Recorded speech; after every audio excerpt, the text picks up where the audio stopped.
झारखंड मंत्रालय में कैबिनेट की बैठक समाप्त हो गई है। कुल 39 प्रस्तावों को मंजूरी दी गई है, जिसमें कई विभागों के प्रस्ताव से उसे कैबिनेट ने अपनी सहमति दी है।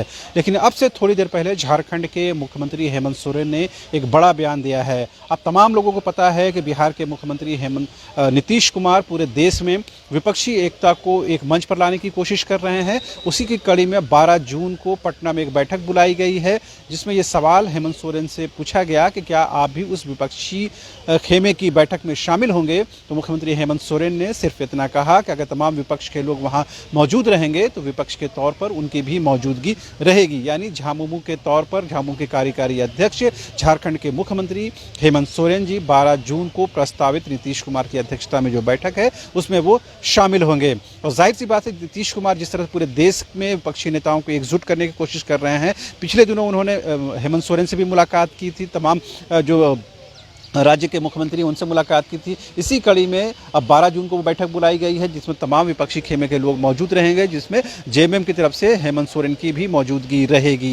एक दूसरे सवाल के जवाब में उन्होंने कहा कि क्योंकि 2 जून को ये बताया जा रहा है कि जो दिल्ली के मुख्यमंत्री हैं अरविंद केजरीवाल, वो झारखंड की राजधानी रांची आ रहे हैं। इस दौरान वो हेमंत सोरेन से मुलाकात करेंगे, बातचीत करेंगे। तो इस पर हेमंत सोरेन ने कहा कि इस पर उनकी कोई प्रतिक्रिया नहीं है। जब मुलाकात हो जाएगी, बात हो जाएगी, तब वो अपनी बात रखेंगे, तब अपनी प्रतिक्रिया रखेंगे। अब तमाम लोगों को पता है कि इससे पहले तेलंगाना के जो मुख्यमंत्री हैं के चंद्रशेखर राव, जिसे केसीआर के नाम से जाना जाता है, उन्होंने भी मुख्यमंत्री हेमंत सोरेन से मुलाकात की थी और कई मुद्दों पर चर्चा हुई थी। लिहाजा अब कहीं न कहीं ये एक शेप लेता हुआ दिख रहा है कि तमाम जो विपक्षी खेमे के लोग हैं वो झारखंड के मुख्यमंत्री हेमंत सोरेन से संपर्क साध रहे हैं और इस कड़ी में अरविंद केजरीवाल की भी आमद हो रही है। लेकिन अरविंद केजरीवाल की आमद सिर्फ विपक्षी एकता के तौर पर नहीं हो रही है। दरअसल जिस ऑर्डिनेंस को लेकर के बड़ा बवाल मचा हुआ है और ये बताया जा रहा है कि इस ऑर्डिनेंस को अगर कहीं न कहीं विपक्ष का सपोर्ट मिलता है और विपक्ष कहीं न कहीं इस पर एकजुटता दिखाता है, तो कहीं न कहीं ये केंद्र सरकार यानी मोदी सरकार को एक करारा जवाब होगा और 2024 के पार्लियामेंट्री इलेक्शन से पहले पहले विपक्षी एकता को एक मंच पर लाने में और एक मजबूती देने में कहीं न कहीं कामयाबी मिलेगी। उस लिहाज से अरविंद केजरीवाल की ये दौरा को देखा जा रहा है। लेकिन जाहिर सी बात है, पूरे देश में जिस तरह से विपक्षी एकता की बात की जा रही है, उस तरह की बात को कहीं न कहीं अरविंद केजरीवाल से बातचीत के क्रम में रखा जाएगा।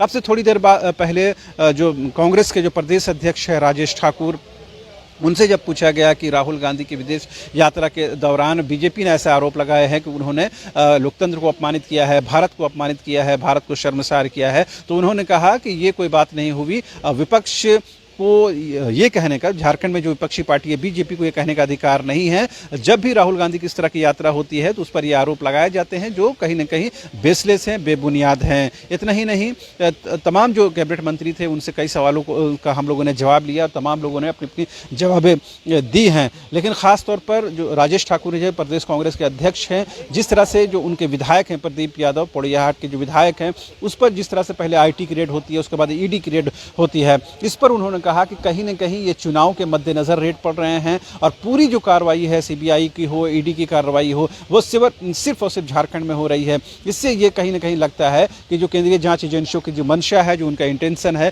वो सही नहीं है। लिहाजा इस कार्रवाई का कहीं न कहीं सत्ताधारी यूपीए खेमा जो है उसकी भर्त्सना करता है, उसकी आलोचना करता है। एक दूसरे सवाल के जवाब में जिस तरह से राजधानी रांची में आपने सुना होगा कि एक लव जिहाद का मामला आया कथित तौर पर, इस पर तमाम जो बवाल खड़ा हो चुका है, इस पर कहीं न कहीं राजेश ठाकुर ने बड़ा स्पष्ट स्टैंड लेते हुए कहा है कि आप इसे लव कहिए, इससे पहले जिहाद मत लगाइए। ये करके आप कहीं न कहीं किसी के साथ इनजस्टिस करते हैं। जब ये मामला पुलिस के इन्वेस्टिगेशन में आ चुका है, जब वो प्रक्रियाधीन है, जब वो जांच के क्रम में चल रहा है, उससे पहले ये कह देना कि ये लव जिहाद का मामला है, ये पूर्ण रूप से सही नहीं होगा। लिहाजा पहले जाँच हो जानी देनी चाहिए। और कहीं न कहीं इस चीज़ के बहाने बीजेपी जो है वो कहीं न कहीं एक पोलराइजेशन करने की कोशिश कर रही है और इस बात को कहीं न कहीं अपने राजनीतिक लाभ के लिए इस्तेमाल करना चाह रही है। लिहाजा इस पर कहीं न कहीं सतर्कता बरतने की ज़रूरत है। लिहाजा इसे लव के तौर पर देखने की ज़रूरत है, जिहाद शब्द को अलग करने की ज़रूरत है। ये राजेश ठाकुर का अपना पक्ष था, ये उनका अपना मंतव्य था। जाहिर सी बात है, कहीं न कहीं तमाम सवालों का उन्होंने जवाब दिया है और मुख्यमंत्री हेमंत सोरेन ने साफ तौर पर कह दिया है कि 12 जून को जो प्रस्तावित बैठक है उसमें जेएमएम की मौजूदगी रहेगी। हालांकि उन्होंने बहुत ज़्यादा लंबा चौड़ी जो बात है वो पत्रकारों से नहीं कही कही है, लेकिन जाहिर सी बात है मुख्यमंत्री का ये कहना अपने आप में बड़ी बात है। तो हमारी कोशिश ये थी कि कैबिनेट की बैठक में क्या कुछ हुआ है, कैबिनेट की बैठक के बाद जब तमाम जो कैबिनेट मंत्री है उनसे जो बातचीत हुई है उसका एक कहीं ना कहीं कंक्लूजन और उसका एक कहीं ना कहीं सार आपके सामने पेश किया जाए। फिलहाल मुझे और मेरे कैमरा सहयोगी विकास को दीजिए इजाजत। नमस्कार।